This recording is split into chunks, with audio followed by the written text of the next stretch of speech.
if you're a voluntarist or an anarchist, someone who believes in the non-aggression principle, you may have found it hard to convince people that society would be better off without the state or without coercive monopolistic government.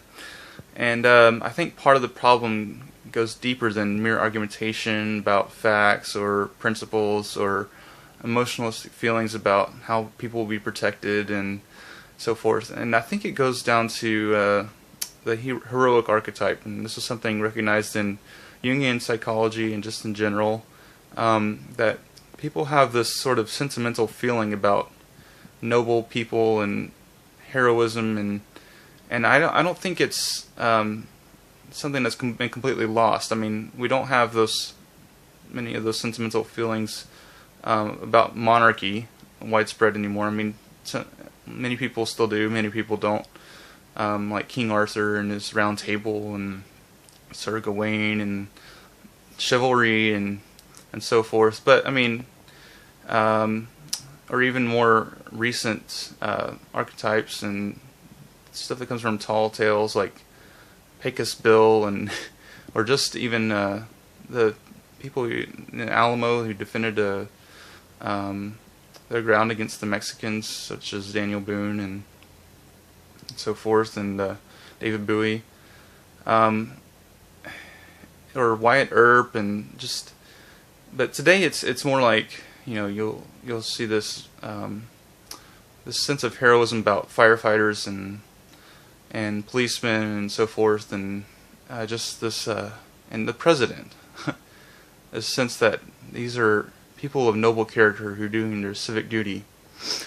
Now, the major problem we realize, those who argue for the non-aggression principle, is that these people only retain their power through violent coercion. They have to impose violence to begin with, and before anything is, like, you know, against innocent people, or threats thereof, just to get taxes. I mean, most people will pay their taxes and won't violate that. So mostly it remains at their level of threats, but all the same, this is how they retain that power and that influence. And as Larkin Roses pointed out in his "If You Were King" video, the only way that such power can be retained is through such thuggish violence. But what if someone were not to?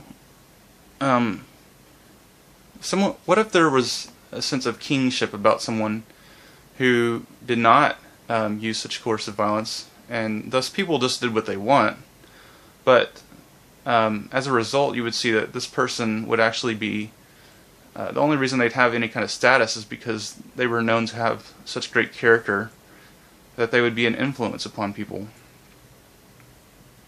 And it would be a matter of people recognizing their wisdom and their character. And is such a thing possible? I mean, I think it is, because I think that this is inherently ingrained in the fabric of humanity, and most people have this kind of inclination that they wish to draw upon the inspiration of great people, not only great men but great women, and people of, you know, every background. And this is sort of part of the sentiment behind President Obama, that people feel that he's attained a high status through moral virtue, and that he's from an oppressed minority, and all these background emotions. And when you just rail against President Obama without explaining that we want to retain these cultural sentiments without this coercive thuggishness, and if we can separate those two things out, it might be much more convincing, and do so in an inspirational and artistic way, poetic way, a philosophical way, an intellectual way. And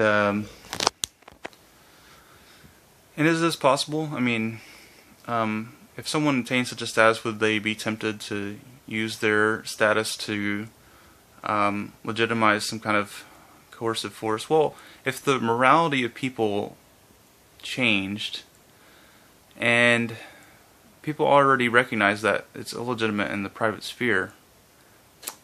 And there has to be some kind of paradigm shift where people realize that,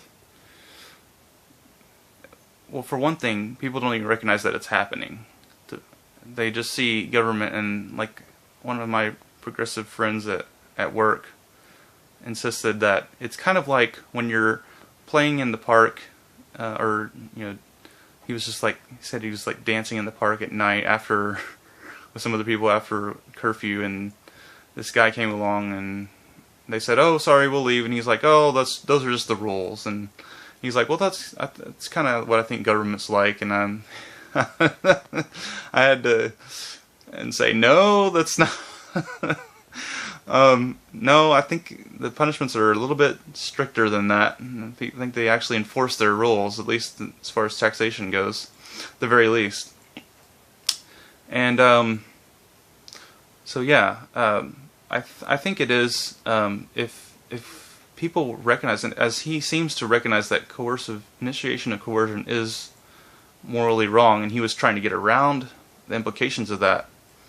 But if this is fully realized by people, I think that, like knights had to take a code of, they go through kind of a ritual, and had to adopt a code of chivalry, and if there's a sort of a code that anyone who's of this kind of recognized status has to abide by, I definitely think it's possible. And note that in early Israel, we know that, the kingship,